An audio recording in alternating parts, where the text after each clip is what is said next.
कहानी का शीर्षक है राह का कांटा। अमित और निशा की अभी नई नई शादी हुई थी। निशा को अमित की मम्मी ने ही पसंद किया था। निशा बहुत समझदार लड़की है। शादी की रस्में पूरी हो जाने पर सभी रिश्तेदार के चले जाने के पश्चात अमित और निशा भी हनीमून के लिए मनाली चले गए। मनाली में 10 दिन हनीमून मनाकर अमित और निशा शनिवार को लखनऊ लौटे। रविवार की सुबह ही निशा ने घर के गेट के पास अमित को मोहिता से बातें करते हुए अपनी बेडरूम की खिड़की से देखा। मोहिता की आंखों से आंसू बह रहे थे। अमित परेशान और उत्तेजित होकर उसे कुछ समझा रहा था। निशा उनकी बातें तो नहीं सुन पाई, लेकिन पूरा दृश्य उसे अटपटा और बेचैन करने वाला लगा। करीब 10 मिनट बाद मोहिता को विदा करके अमित अपने कमरे में लौट आया। वह तनावग्रस्त था। यह बात निशा की नज़रों से छिप नहीं सकी। अपने मन की बेचैनी के हाथों मजबूर होकर निशा ने उसे पूछ ही लिया, बाहर मोहिता से क्या बातें कर रहे थे। उसे कुछ समझा रहा था। तुमने खिड़की से देखा हमें? अमित ने खिड़की में से बाहर झांकते बेचैन स्वर में पूछा। हाँ। वह रो क्यों रही थी? निशा उसके सामने आ खड़ी हुई। अरे कई समस्याएं हैं उसकी जिंदगी में। पिता को गुजरे 5 साल हो गए। माँ बीमार रहती है। छोटी बहन और छोटे भाई को अपने पैरों पर खड़ा करने की जिम्मेदारी भी उसी के कंधों पर है। हमारे ही कॉलोनी में रहते हैं ये लोग। हाँ, हमारी लाइन में कोने का मकान उन्हीं का है। मम्मी की पक्की सहेली है मोहिता की माँ। आप क्या समझा रहे थे उसे? हौसला बंधा रहा था उसका। निशा, तुम भी ध्यान रखना कि कभी उसका दिल न दुखे। वह दिल की बहुत अच्छी लड़की है। अमित ने निशा के गाल पर हाथ से सहलाया और फिर नहाने चला गया। मोहिता से संबंधित सवालों का जवाब देते हुए अमित की परेशान मनोदशा को निशा ने भांप लिया। इसी कारण मोहिता और अमित के संबंधों के बारे में और ज़्यादा जानने के लिए उसकी उत्सुकता बढ़ गई। उसकी 21 वर्षीय ननद कोमल ने उसे जानकारी दी। भाभी, मोहिता अमित भैया की हम उम्र है और दोनों स्कूल में साथ साथ पढ़े हैं। भैया की अच्छी दोस्त है वह। शादी नहीं हुई उसकी? निशा ने पूछा। शादी 3 साल पहले हुई थी। पिछले साल तलाक हो गया है। तलाक क्यों हुआ? पति के साथ तालमेल नहीं बैठा। वह मारपीट भी करता था। तुम्हारे भैया के साथ कोई चक्कर तो नहीं है मोहिता का? निशा के होठों पर बेचैन मुस्कुराहट उभरी। कुछ पल सोच में डूबी रहने के बाद कोमल ने गंभीर होकर जवाब दिया। भाभी, कोई गलत हरकत करते कभी नहीं पकड़े गए हैं दोनों। हाँ, भैया उसकी सुनते बहुत हैं, उसकी चिंता भी बहुत करते हैं। हम सब तो आदी हो गए हैं मोहिता के घर के लगभग हर मामले में भैया की दखलंदाजी के।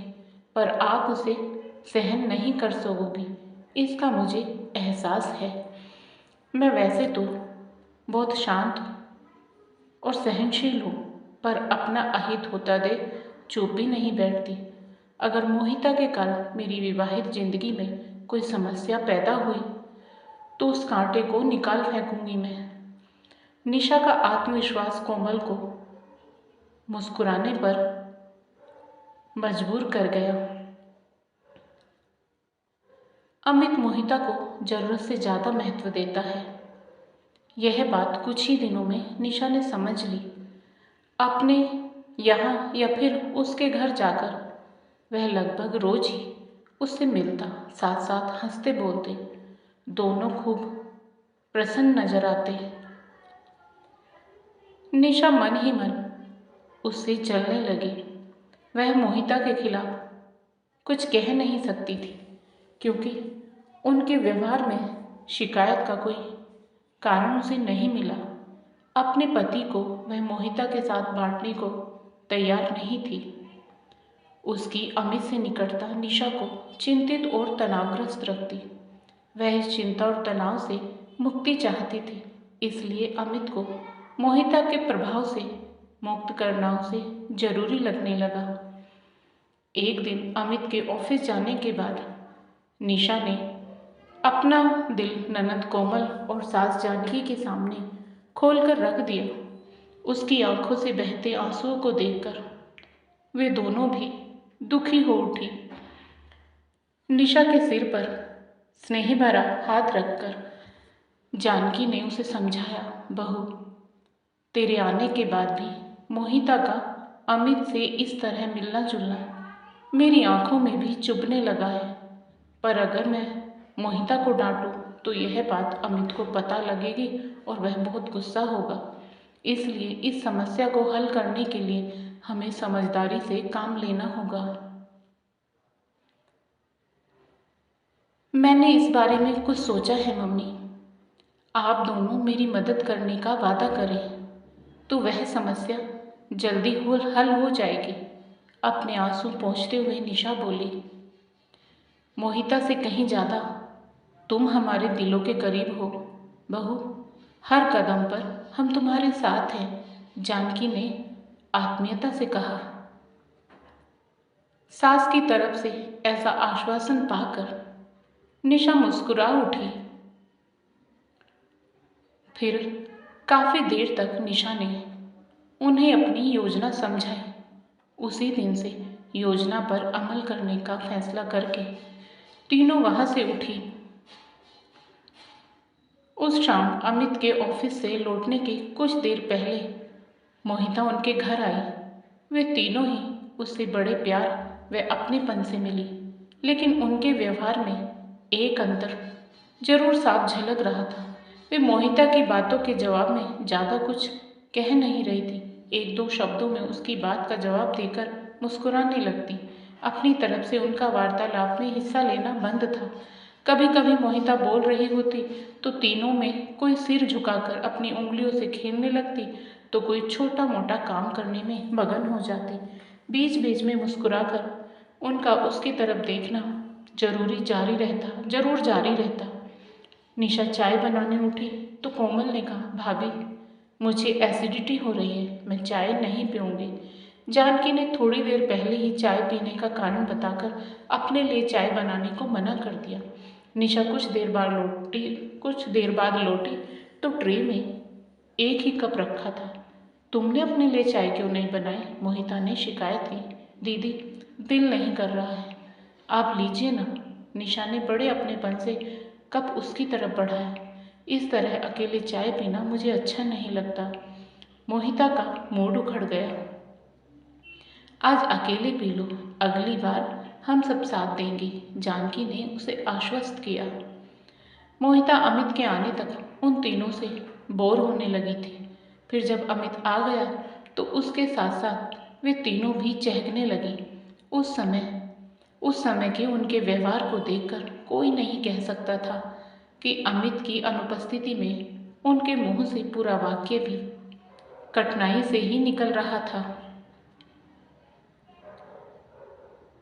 जब मोहिता अपने घर जाने लगी तब पहली बार निशा ने अमित की उपस्थिति में उसके पैर छुए। अरे यह क्या कर रही हो निशा? इसकी कोई ज़रूरत नहीं है। वह हैरान हो उठी। मोहिता दीदी, आप मुझसे बड़ी हैं, मेरे शुभचिंतक हैं, मुझे आपका आशीर्वाद इसी तरह लेना चाहिए। उसकी बात सुनकर अमित और मोहिता दोनों ही प्रसन्न हो गए। अमित की अनुपस्थिति में वे तीनों मोहिता से बिल्कुल कटी कटी सी रहती, पर उनके चेहरों पर नकली मुस्कान अवश्य होती। अमित जब घर में होता तब हंसने बोलने में उनकी पूरी भागीदारी रहती। आखिरकार वही हुआ जिसकी इन्हें उम्मीद थी। अमित की अनुपस्थिति में मोहिता ने उनके यहाँ आना बंद कर दिया। मोहिता एक स्कूल में अध्यापिका थी। उसके सुबह स्कूल जाने के बाद अक्सर निशा उसकी माँ शारदा से मिलने जाने लगी। वह अधिकतर उनके साथ मोहिता के भविष्य को लेकर बातचीत करती। मोहिता की शादी हो जाए तो मैं निश्चिंत हो जाऊं, मैं खुद तो भागदौड़ कर नहीं सकती। फिर एक तलाकशुदा लड़की के लिए अच्छा रिश्ता आसानी से मिलता भी नहीं। एक दिन निशा से अपनी परेशानी बयान करते हुए शारदा का गला भर आया। अपने सब रिश्तेदारों के पास मुझसे चिट्ठियां लिखवा कर भेजिए, कहीं से अच्छा रिश्ता आता है तो अमित के साथ आप लड़का देखने चली जाना। इस शुभ काम में हम सब आपके साथ हैं मौसी जी। इस प्रकार का हौसला दिलाने वाली बातें कहकर निशा ने शारदा का दिल जीत लिया। निशा की सलाह पर शारदा ने अपनी बेटी को चिट्ठियां भेजने वाली बात नहीं बताई। सप्ताह भर के अंदर निशा ने 20 चिट्ठियां शारदा की तरफ से लिख लिख कर उनके रिश्तेदारों को भेज दी। इस बार कोमल का जन्मदिन रविवार को पड़ा।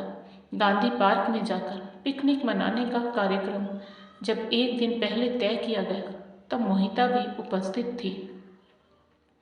लंच घर से तैयार करके ले जाना था।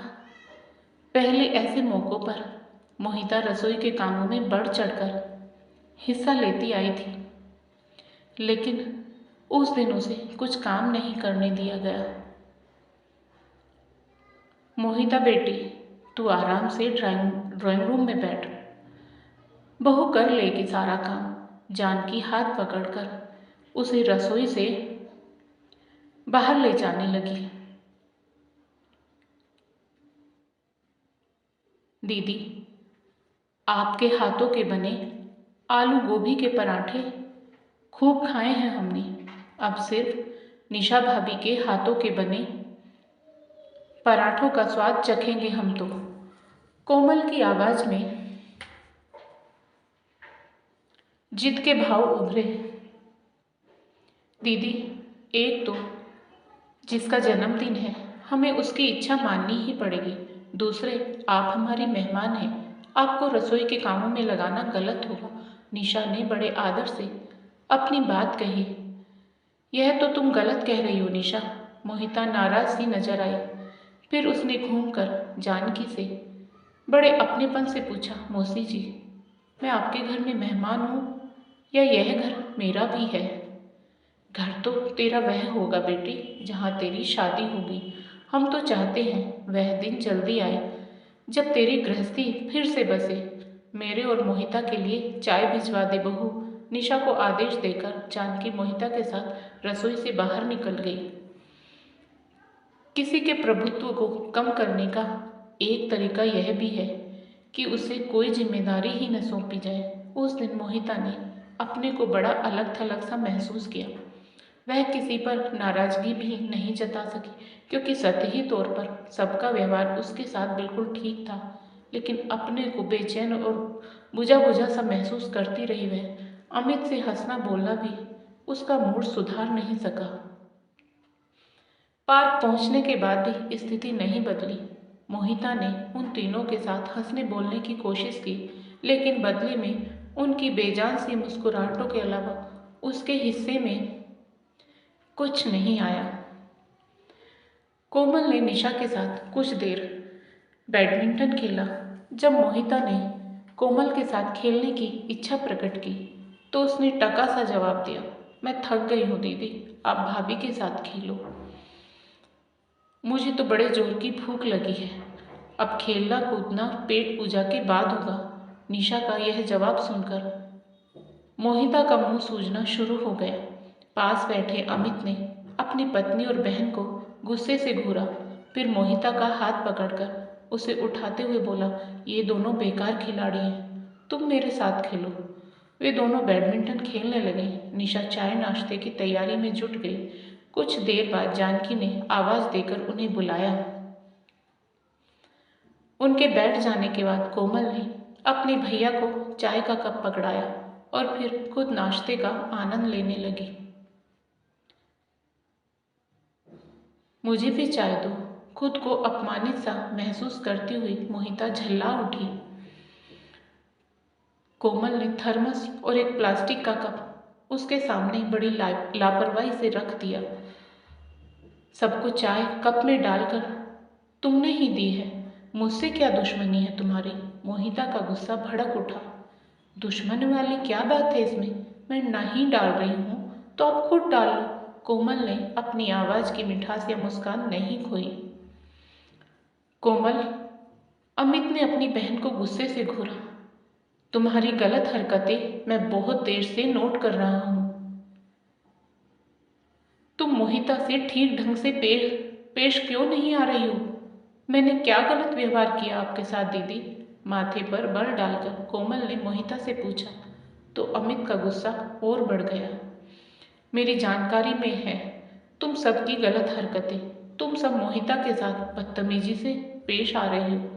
छोटे बड़े का अंतर भूलकर उसका अनादर करती हो। यह क्या कह रहे हैं आप? क्या मोहिता दीदी ने आपसे हमारी कुछ शिकायत की है? कोमल का हाथ अपने हाथों में लेकर निशा ने अमित से परेशान लहजे में पूछा। शिकायत नहीं की है उसने, पर तुम दोनों के व्यवहार में आए बदलाव को मेरी जानकारी में जरूर लाई है वह। अगर तुम दोनों आइंदा उसके साथ सही ढंग से पेश नहीं आई तो मुझसे बुरा कोई ना होगा। अमित ने धमकी दी। भैया, आप बिना बात के हमें डांट रहे हैं। कोमल रुआंसी हो उठी। Shut up! अमित की आवाज बहुत ऊंची हो गई। कोमल हाथों से मुंह छिपाकर रोने लगी। जानकी उठकर अपनी बेटी व बहू के पास आई और उन दोनों के सिरों पर हाथ रखकर अमित को डांट पिलाई। तू शायद भूल गया है कि आज तेरी छोटी बहन का जन्मदिन है। हम यहाँ पिकनिक मनाने आए हैं या रोने धोने व लड़ाई झगड़ा करने? मोहिता घबराए से अंदाज में बोली। मौसी जी, गलती मेरी ही है। मुझे छोटी सी बात का बतंगड़ नहीं बनाना चाहिए था। मुझे तुमसे नहीं बल्कि अपने बेटे से शिकायत है मोहिता। सुने यह किसी की भी, पर काम तो इसे अपनी बुद्धि से ही लेना चाहिए। मोहिता को लगा जानकी ने उसी पर ताना कसा है। उसका चेहरा एकदम से उतर गया। तभी कोमल ने रोना रोककर रुआंसी आवाज में कहा, मेरी तबीयत खराब लग रही है, मुझे घर लौटना है। पहले मोहिता और फिर अमित ने उसे बहुत मनाया, पर कोमल ने घर लौटने की अपनी जिद नहीं छोड़ी। निशा और माँ ने मौन रहकर एक तरह से कोमल की जिद को समर्थन दिया। हार कर अमित उन्हें वापस घर लाने को मजबूर हो गया। रास्ते भर सभी खामोश रहे।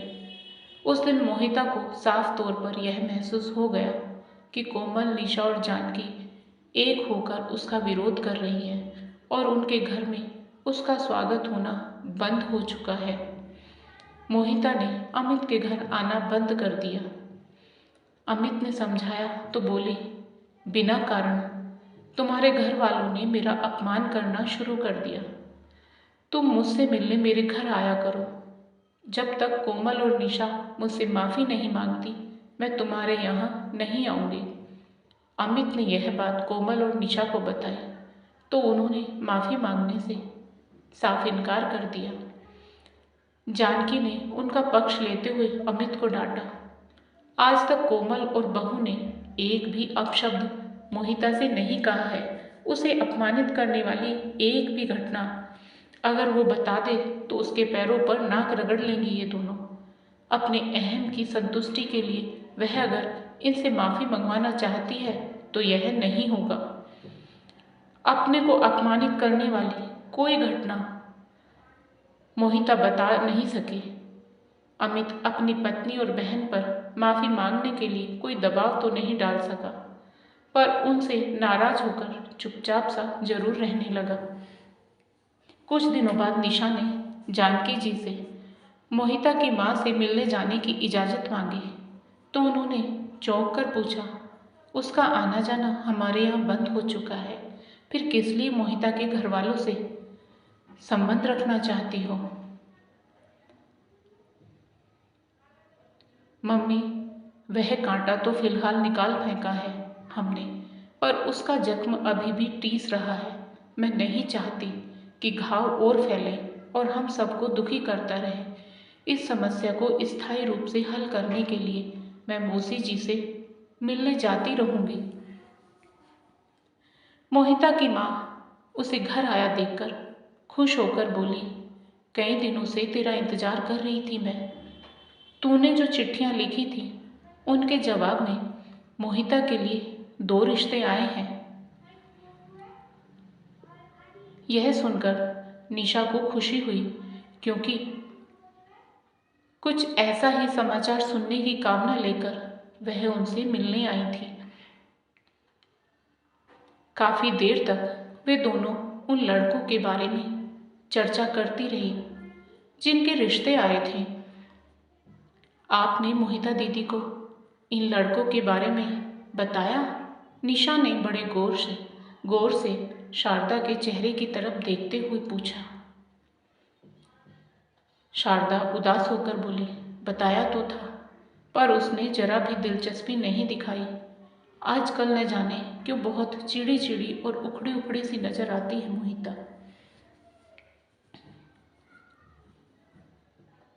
आप फिक्र न करें, मैं समझाऊंगी उसे, निशा ने दिलासा दिया। अगर तुम उसे देखने दिखाने के लिए राजी कर सको तो तुम्हारा यह एहसान मैं कभी। शारदा के मुंह पर हाथ रखकर निशा ने उन्हें बात पूरी करने से रोका और कोमल लहजे में बोली, मौसी जी, मोहिता दीदी की शादी होने पर सबसे ज़्यादा खुशी मुझे होगी। आप फिक्र न करें, सब ठीक हो जाएगा। मोहिता के स्कूल से लौटने तक निशा वहीं रुकी रही। उसे देखकर मोहिता के माथे पर बल पड़ गए और वह नाराज नजर आने लगी। उसके नमस्ते का जवाब बेमन से देकर वो अपने कमरे में चली गई। मौसी जी, आप मत आना हमारे पास। मैं मोहिता दीदी को शादी करने के लिए राजी करने की कोशिश करती हूँ। शारदा को ऐसा समझाकर निशा मोहिता के कमरे में चली गई। मुझे आपसे कुछ जरूरी बातें करनी है। मोहिता के पास बैठकर निशा बड़े अपनेपन से मुस्कुराई। कहो, क्या कहना है? मोहिता ने रुखाई से पूछा। पहले तो अगर मेरे व्यवहार से कभी आपका दिल दुखा हो तो मैं आपसे माफ़ी मांगती हूँ। यह तरीका बढ़िया है। पहले घर आए इंसान की बेइज्जती करो और बाद में आराम से माफ़ी मांग लो। मोहिता ने ताना कसा। मोहिता दीदी, आप इस तरह नाराज न हो। मैं सचमुच आपका बहुत आदर करती हूँ और आपकी शुभचिंतक भी हूँ। आज आपको एक गोपनीय बात बताने आई हूँ मैं। कैसी गोपनीय बात? मोहिता की दिलचस्पी जागी। मेरी बड़ी बहन हेमा की शादी 4 साल पहले हुई थी। तब मेरी उम्र ज़्यादा नहीं थी और समझदार भी कम थी मैं। मेरे जीजा जी बड़े हंसमुख और स्मार्ट हैं। मैं उनसे प्रेम करने लगी। बोलते हुए निशा का चेहरा धीरे धीरे लाल हो गया। फिर क्या हुआ? तुम्हारी दीदी और तुम्हारे जीजा जी की क्या प्रतिक्रिया रही? पुरुषों की ऐसे प्रेम में दिलचस्पी रहती ही है। मोहिता दीदी जीजा जी को मुझसे प्रेम संबंध बनाए रखने में कोई ऐतराज न था। एक दिन हेमा दीदी ने मुझे जीजा जी के गाल पर चूमते हुए ही देख लिया। खूब गुस्सा हुई होंगी वह तुम पर। गुस्सा बिल्कुल भी नहीं हुई, न मुझ पर न जीजा जी पर। उन्होंने अकेले में जाकर मुझसे एक ही बात कही थी। वह क्या? उन्होंने मुझसे प्यार भरे स्वर में कहा, देख निशा, एक दिन तेरी जिंदगी में भी कोई पुरुष आएगा। वह सिर्फ तेरा होगा, सिर्फ तुझे प्रेम करेगा, सिर्फ तुझसे प्रेम पाएगा। हमें ऐसे पुरुष से दिल का संबंध नहीं बनाना चाहिए जो पिया और पति किसी और का हो। ऐसे व्यक्ति से प्रेम करना कभी सुख, शांति और संतोष नहीं दे सकता। मैं आपसे उम्र में छोटी हूँ मोहिता दीदी। हेमा दीदी की बात उस कम उम्र में भी मेरी समझ में आ गई थी। अगर आपको भी लगे कि हर औरत को ऐसे जीवन साथी का सानिध्य पाने की इच्छा रखनी चाहिए तो सिर्फ उसका हो, तब आप अपनी मम्मी की सलाह मानकर शादी के लिए हाँ कर कह दो। जो रिश्ते आ रहे हैं उनमें दिलचस्पी लेकर जल्दी ही अपने जीवन साथी का चुनाव कर लो। ऐसा करके आप सुखी भी रहेंगी और समाज में आपका मान सम्मान भी बढ़ेगा। अपने मन की बात शांत व कोमल स्वर में कहकर निशा खामोश हो गई। आरंभ में मोहिता को निशा की बातों पर गुस्सा आया था, फिर उसने ध्यान से सुनना शुरू किया। बात खत्म होने के बाद वह देर तक सोच विचार में डूबी बैठी रही। तुम ठीक कह रही हो निशा, कुछ बातों में साझापन चल सकता है। मोहिता ने गहरी सांस छोड़ी। मैं तुम्हारा इशारा समझ गई हूँ। अपनी ज़िंदगी को सही राह पर चलाने की दिल से कोशिश करूँगी मैं। थैंक्स मोहिता दीदी, अब मैं चलती हूँ। अपनी शादी का शुभ समाचार देने आप जल्दी मेरे घर आओ, ऐसी कामना मैं करती रहूँगी। उससे विदा लेते हुए निशा का मन कह रहा था कि उसकी जिंदगी, विवाहित जिंदगी का कांटा अब सदा के लिए दूर हो जाएगा। निशा ने अपनी विवेकशीलता से अपने विवाहित जीवन को बचा लिया। तो दोस्तों, आपको आज की कहानी कैसी लगी कृपया कमेंट करके अवश्य बताएं। और यदि आपको कहानी पसंद आई हो तो कहानी को लाइक करें, शेयर करें और साथ ही एक और कहानी चैनल को सब्सक्राइब करें। फिर मिलेंगे दोस्तों एक और नई कहानी को लेकर। तब तक आप अपने परिवार के साथ हंसते रहिए, मुस्कुराते रहिए, खुश रहिए। राधे राधे प्यारे दोस्तों।